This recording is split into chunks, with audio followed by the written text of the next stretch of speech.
Hello बच्चों, कैसे हैं आप सब। आज का हमारा टॉपिक है हिस्टेरेसिस, यानी आज हम समझेंगे हिस्टेरेसिस क्या होता है।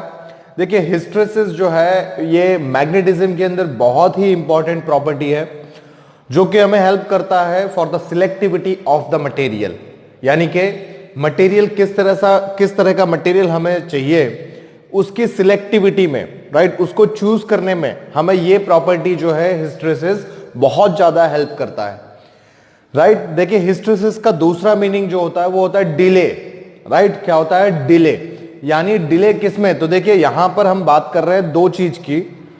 पहली है सबसे, वो है मैग्नेटिक इंडक्शन, जिसे हम मैग्नेटिक फील्ड ऑफ मटेरियल कहते हैं, यानी बी। और दूसरा है magnetising intensity, right, magnetising intensity.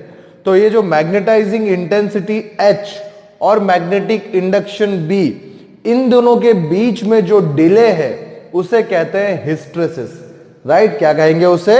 Hysteresis. तो आप सिंपल से एक डेफिनेशन क्या बना सकते हैं? The phenomenon of lagging magnetic induction behind the magnetising intensity H is called hysteresis. तो ये होगी सिंपल सी डेफिनेशन हिस्टेरेसिस का। इसका मतलब होता है डिले होना, राइट। चलिए आइए देखते हैं इसको डिटेल में, क्या है हिस्टेरेसिस। तो हमारा टॉपिक है हिस्टेरेसिस।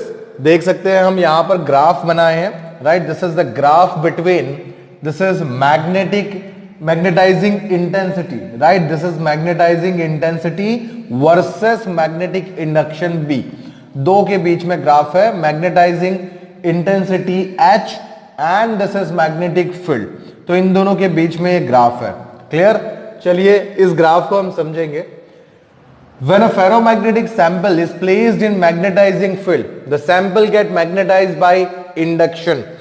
तो यहां पर आप ऐसे समझिए, जैसे यहां पर मान लीजिए एक मैग्नेटाइज फील्ड बना रहा हूं, ठीक है। ये नॉर्थ है, यहां पर साउथ है।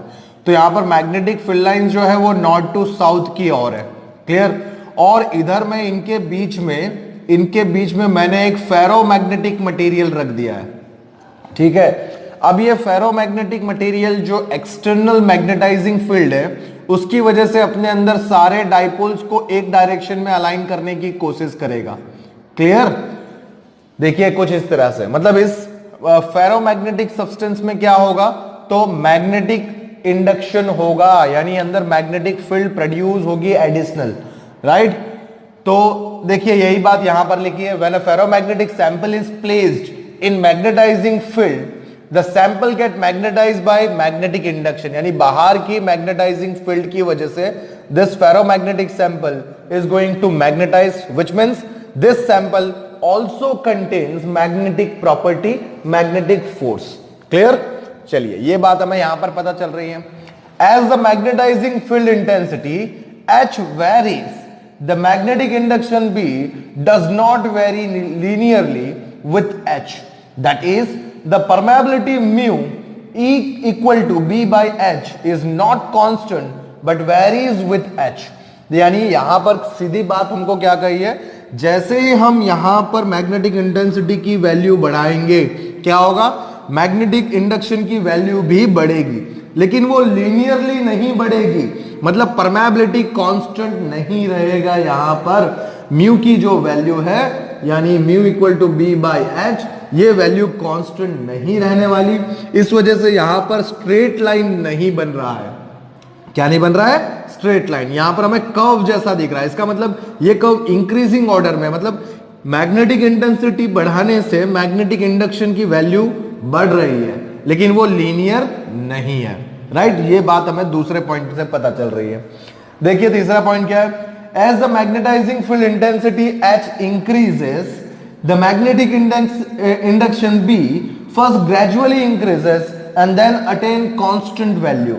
तो आप यहां पर ध्यान से देखेंगे, इस ग्राफ में ये जो O पॉइंट है ये स्टार्टिंग पॉइंट है, राइट, और ओरिजिन पॉइंट है। मतलब ग्राफ जो है वो यहां से बनना शुरू हो रहा है।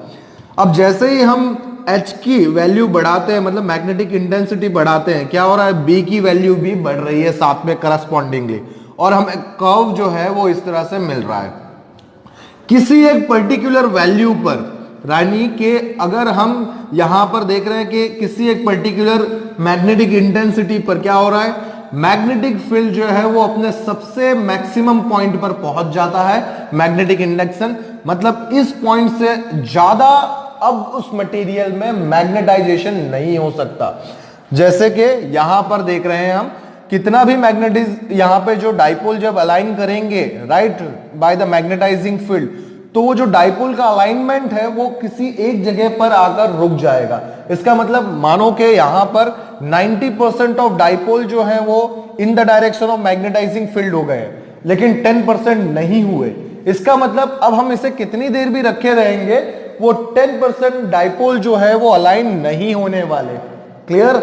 ये चीज हमें यहां पर पता चल रही है। मतलब अब यहां पर इस मटेरियल का सैचुरेशन पॉइंट आ गया है, यानी कि अब इससे ज्यादा मैग्नेटाइज ये नहीं हो सकता। क्लियर? तो ऐसे पॉइंट को हम क्या कहते हैं, saturation point, right? Saturation point क्या होगा? It is the maximum point of magnetic induction of a material, of a sample. Clear? तो आप यहां पर देख रहे हैं, तो this is that value, that corresponding intensity is called the positive magnetising intensity, right? This is the positive maximum magnetising intensity है, जहां पर हमें सैचुरेशन पॉइंट मिल रहा है। अब हम क्या करते हैं, देखिए यहां पर, अब मैं सडन यहां पर इस मटेरियल में मैं जो मैग्नेटिक फील्ड दिया है उस फील्ड को मैं हटा दूं, मतलब यहां पर मैंने फील्ड को हटा दिया, ठीक है? अब इस फील्ड को हटाने के बाद ये जो फेरोमैग्नेटिक सब्सटेंस है इसमें क्या होगा, तो देखिए वही बात हम यहां पर करेंगे। देखिए, now if the magnetising field intensity H is gradually decreases to 0, यानी हमने उसको 0 पर ला दिए, राइट? तो क्या होगा, B decreases but along the new path AB it is found AB is not 0 even H is 0। मतलब अगर आप यहां पर मैग्नेटाइजिंग इंटेंसिटी जो हम यहां 0 से पॉजिटिवली आगे बढ़े और फिर उसे वापस घटाकर कहां पर ले आए, 0 पर, तो होना क्या चाहिए, ये जो कर्व आगे बढ़ा है वापस रिट्रेस हो जाना चाहिए, पर एक्चुअल में ऐसा होता नहीं है। यहां पर जो मैग्नेटिक इंडक्शन है वो अलोंग न्यू पाथ आता है। देखिए यहां पर ये O से A की ओर गया है, तो A से वापस O आना चाहिए, उसकी जगह वो क्या हो रहा है, वो A से B की ओर गया। मतलब यहां पर इस मटेरियल में मैग्नेटाइजिंग प्रॉपर्टी रहेगी। ये जो फेरोमैग्नेटिक सब्सटेंस है ये मैग्नेट की जैसे बिहेव करेगा अगर आपने एक्सटर्नल फील्ड हटा दिया है फिर भी। क्लियर? ये बात हमें इससे यहां पर पता चल रही है, तो इस वजह से हमें यहां पर नया कर्व देखने को मिल रहा है। क्लियर?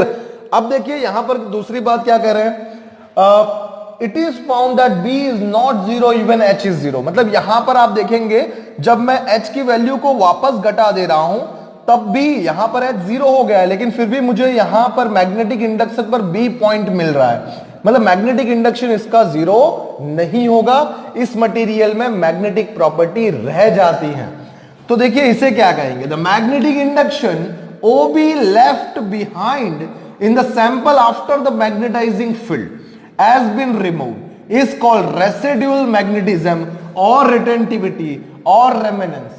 देखिए अलग अलग प्रॉपर्टी की अलग अलग रेसिडुअल मैग्नेटिज्म होता है या रिटेंटिविटी होता है या रेमिनेंस आप कह सकते हैं। इसका मतलब कि किसी में आपको ज्यादा मटेरियल मैग्नेटाइज होता हुआ दिखेगा आफ्टर रिमूविंग मैग्नेटिक फील्ड, या किसी में बहुत कम मैग्नेटाइजेशन देखने का मिलेगा आपको आफ्टर रिमूविंग मैग्नेटाइजिंग फील्ड। तो ये डिपेंड करता है on the material whether how much, मतलब how limit up to how much percentage that material is going to magnetize। Clear? तो उस प्रॉपर्टी को जो बोलेंगे after removing the external magnetic field still the magnetic property remain with the ferromagnetic substance is called retentivity. उसे क्या कहेंगे?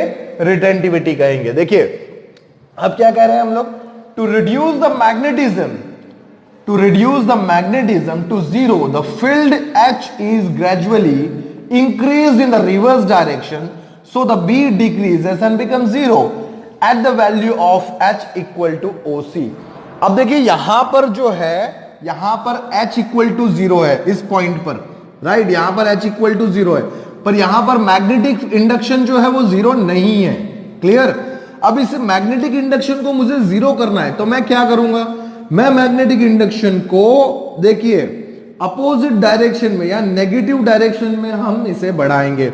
इसका मतलब क्या हुआ, जो हमने पहले यहां पर मैग्नेट रखा था वो इसे नॉर्थ और इसे साउथ दिया था, तो इस वजह से सारे जो डाइपोल है वो इस तरफ अलाइन है। लेकिन अब अगर हम इसे रिवर्स डायरेक्शन में रखें, मतलब इस तरह से, तो मैग्नेटिक फील्ड जो होगी एक्सटर्नल वो इस तरह से होगी। तो डाइपोल जो है वो धीरे धीरे धीरे क्या करेंगे, अपने आप को in the direction of magnetising field की तरफ एडजस्ट करने की कोशिश करेंगे। तो जो इनका मैग्नेटिक इंडक्शन बना हुआ है वो धीरे धीरे घटकर क्या होगा, किसी एक पॉइंट पर जीरो आ जाएगा, राइट। उस पॉइंट को हम क्या कहेंगे, negative maximum magnetising intensity. Clear, this is negative maximum magnetising intensity at नहीं सॉरी हियर, यहां पे बात कर रहे हैं, यहां पे हम बात कर रहे हैं, तो हम उसे घटा रहे हैं और घटाकर क्या होगा, एक पॉइंट पर देखिए यहां पर जो है वो H not equal to zero है, लेकिन यहां पर मैग्नेटिक फील्ड जो है, राइट, मैग्नेटिक इंडक्शन जो है वो क्या हो गया है, जीरो हो गया है। आप देख सकते हैं यहां पर जीरो हो गया। क्लियर। तो देखिए इसको क्या कहेंगे, देखिए the value of the reverse magnetising field intensity H required for the residual magnetism to become zero is called corrosivity। ये जो रिवर्स मैग्नेटाइजिंग इंटेंसिटी हमने दी है जिससे कि इस मटेरियल की मैग्नेटिक इंटेंसिटी जो है, मैग्नेटिक इंडक्शन जो है वो जीरो हो जाए, तो ऐसे मैग्नेटाइजिंग इंटेंसिटी को, इस प्रॉपर्टी को क्या बोलेंगे, कोरोसिविटी कहते हैं। क्या कहेंगे, कोरोसिविटी कहेंगे, राइट। यानी यहां मटेरियल में ये पॉइंट रह जाता है।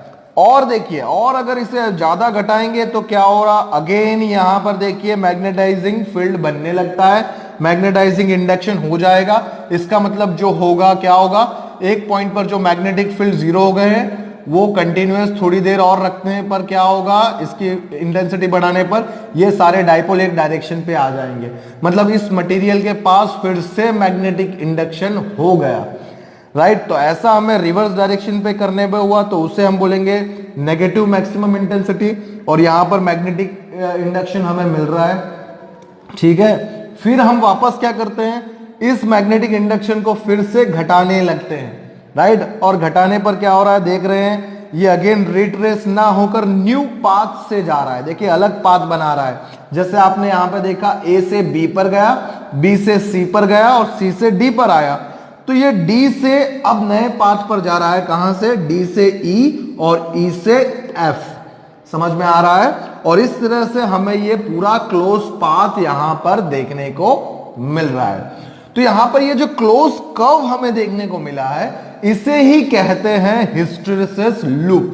क्या कहेंगे, हिस्टेरेसिस लूप। देखिए हमारा लास्ट पॉइंट क्या है, the close curve ABCDEFA which represent a cycle of magnetization of a ferromagnetic sample is called hysteresis loop।